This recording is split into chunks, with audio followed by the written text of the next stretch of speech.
En las sombras de la historia criminal de España existe una figura cuyo nombre, aunque poco conocido, resuena como un eco de horror y misterio. Un hombre que, a lo largo de 7 años, sembró el pánico en diferentes rincones del país, dejando tras de sí un rastro de muerte y preguntas sin respuesta. Su nombre era Manuel Delgado Villegas, pero el mundo lo conoció como el Arropiero. Para entender quién fue Manuel Delgado Villegas y qué lo llevó a convertirse en un asesino en serie, primero debemos retroceder en el tiempo, hasta el 25 de enero de 1943, en la ciudad de Sevilla. Fue en esa ciudad, en una familia marcada por la pobreza y la violencia, donde nació Manuel, un niño que desde su nacimiento parecía condenado a un destino sombrío. Manuel llegó al mundo en un hogar destrozado por la miseria.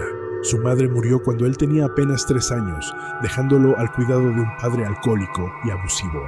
Sin una figura materna que lo protegiera y un padre que lo veía más como una carga que como un hijo, Manuel creció en un ambiente de brutalidad constante. Las calles de Sevilla se convirtieron en su refugio, pero también en su campo de entrenamiento. Aprendió a sobrevivir a golpes, a mendigar, a robar. Desde pequeño, la vida no le ofreció más que desprecio y abandono, y eso se reflejaría más tarde en su comportamiento. La violencia y la agresión eran parte de la vida diaria de Manuel. Desde muy joven, desarrolló una tendencia a resolver cualquier conflicto con brutalidad. No tenía amigos, solo enemigos. A menudo se metía en peleas callejeras, y con el tiempo, estas peleas se volvieron cada vez más violentas. Los psicólogos creen que fue durante esta etapa de su vida cuando Manuel empezó a perder la capacidad de distinguir entre la vida y la muerte, entre el bien y el mal. El abuso constante y la falta de afecto moldearon a Manuel en un joven que no conocía el amor ni la compasión. Era un niño sin alma, que caminaba por el mundo sin un propósito, más allá de su propia supervivencia. A los 16 años, cansado del maltrato de su padre, abandonó su hogar para no regresar. Se convirtió en un vagabundo, un errante sin rumbo, que recorría las calles de España en busca de un lugar al que pertenecer, aunque en el fondo, él sabía que no pertenecía a ningún lugar. Su adolescencia fue una serie de malas decisiones que lo llevaron más y más lejos de cualquier oportunidad de redención. A medida que crecía, también lo hacía su propensión a la violencia. Pero lo que lo hacía aún más peligroso era su completa falta de arrepentimiento. Las peleas se convirtieron en algo rutinario y poco a poco se fue aislando de la sociedad, convirtiéndose en un fantasma que vagaba por las sombras. A los 18 años ya había pasado por varios reformatorios y prisiones, pero nada parecía poder cambiarlo. La violencia era lo único que conocía, y para él era la única forma de comunicarse con el mundo. Mientras tanto, en su interior, la oscuridad seguía creciendo, esperando el momento en que finalmente se desataría por completo. Como un joven adulto, comenzó a deambular por las ciudades de España, viviendo al margen de la sociedad. Durante esos años, se movió de un lugar a otro, tomando trabajos ocasionales, robando para sobrevivir y ocasionalmente cometiendo actos de violencia. Pero fue en 1964, a la edad de 21 años, cuando cruzó una línea de la que nunca podría regresar. Cometió su primer asesinato. Era una noche fría en Mataró, una pequeña localidad cerca de Barcelona. Manuel se encontraba en la playa cuando se cruzó con un hombre llamado Juan García Tabaco. La razón exacta del altercado nunca fue clara, pero lo que se sabe es que la discusión escaló rápidamente. Con una frialdad que helaría la sangre de cualquier testigo, Manuel golpeó a Juan en la cabeza con una piedra, derribándolo al suelo. Sin mostrar el más mínimo remordimiento, lo estranguló hasta la muerte. Después del asesinato, simplemente se levantó y se alejó de la escena, como si nada hubiera pasado. Este fue el primer paso en su oscuro camino como asesino en serie. Lo que es más perturbador es que para Manuel, este asesinato no era un acto de rabia o venganza, era simplemente una necesidad, un impulso que no podía controlar. Según sus propias palabras, sentía una fuerza interna que lo empujaba a matar, algo que no podía ni quería resistir. Tras su primer asesinato, continuó su vida de vagabundo, sin remordimientos y sin temor a ser atrapado. La violencia se había convertido en parte de él, y con cada día que pasaba, su necesidad de matar crecía.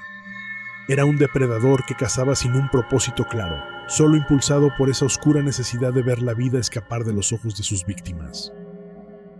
El asesinato de Juan García Tabaco pasó prácticamente desapercibido.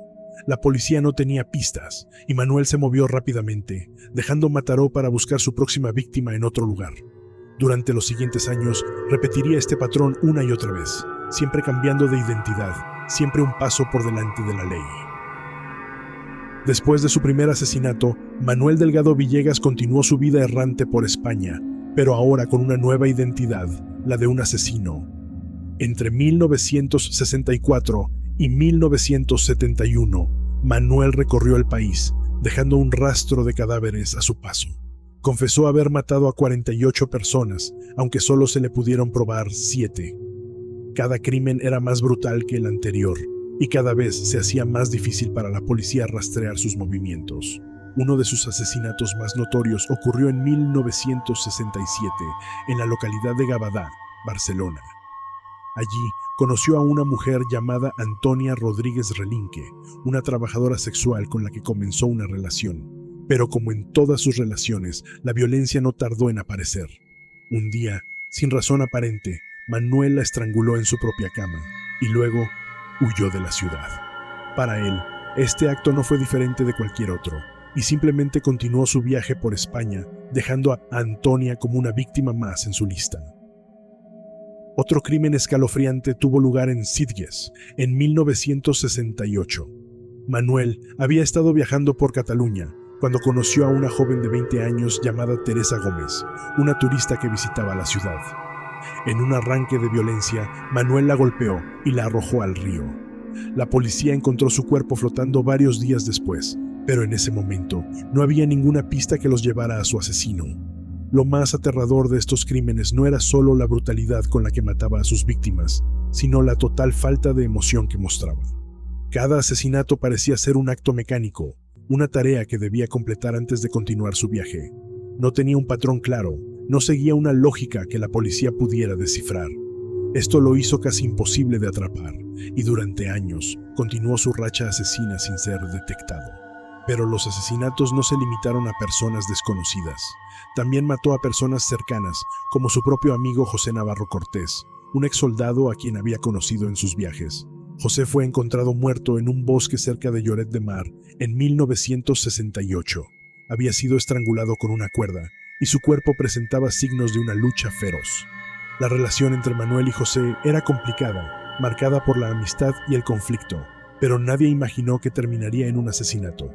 En esos años, Manuel se movía entre ciudades y pueblos pequeños, siempre encontrando víctimas entre las personas más vulnerables. A menudo, sus víctimas eran mujeres solitarias, indigentes o personas que vivían en la periferia de la sociedad. El miedo comenzó a crecer en las comunidades que visitaba, aunque nadie sospechaba que todos esos crímenes estaban conectados. Para la policía, eran casos aislados, asesinatos sin conexión aparente. Pero para Manuel, cada vida tomada era una reafirmación de su poder sobre los demás, una forma de alimentar la oscuridad que lo consumía. El arropiero, como fue apodado por la prensa debido a su origen en la venta ambulante de arrope, un dulce de uva típico de Andalucía, se convirtió en una sombra, un hombre sin rostro que aparecía y desaparecía sin dejar rastro. A medida que su número de víctimas aumentaba, también lo hacía su confianza. Se movía con una libertad que desafiaba la lógica, cruzando la península de norte a sur, siempre cambiando de identidad, siempre evadiendo la justicia. Cuando finalmente fue capturado en 1971, fue sometido a una serie de evaluaciones psicológicas que revelaron el verdadero horror de su mente. Fue diagnosticado con un trastorno mental grave, conocido como síndrome de Kluver-Bucy, una condición rara que afecta a las regiones del cerebro responsables de la agresión y la inhibición. Este trastorno, combinado con su infancia abusiva y su vida de violencia, lo convirtió en una bomba de tiempo. El síndrome de Kluver-Bucy es extremadamente raro, y en el caso de Manuel Delgado Villegas, lo hizo incapaz de sentir miedo o remordimiento. Carecía de la capacidad de empatía, y su impulso de matar era casi instintivo. Para él, las personas no eran más que objetos que podían ser eliminados si se interponían en su camino. Durante su tiempo en el hospital psiquiátrico, mostró una calma inquietante. Relató sus crímenes con una frialdad que helaba la sangre, describiendo los detalles más macabros como si estuviera hablando de simples tareas cotidianas.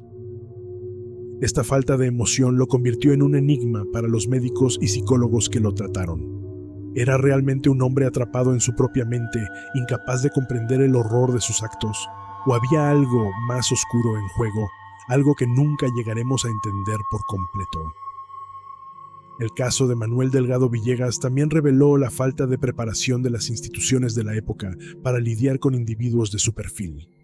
El sistema judicial español no estaba equipado para tratar con un asesino en serie de su naturaleza. Manuel nunca fue juzgado en un tribunal convencional debido a su diagnóstico mental. En cambio, fue internado en un hospital psiquiátrico, donde permaneció hasta su muerte en 1998. Para muchos, esto fue visto como una falla del sistema, que no solo no logró detenerlo a tiempo, sino que tampoco pudo hacer justicia a las víctimas que dejó a su paso.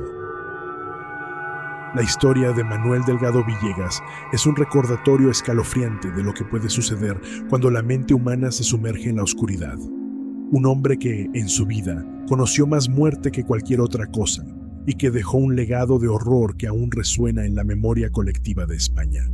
Su nombre puede haber sido olvidado por muchos, pero las cicatrices que dejó en aquellos que conocieron su historia nunca desaparecerán.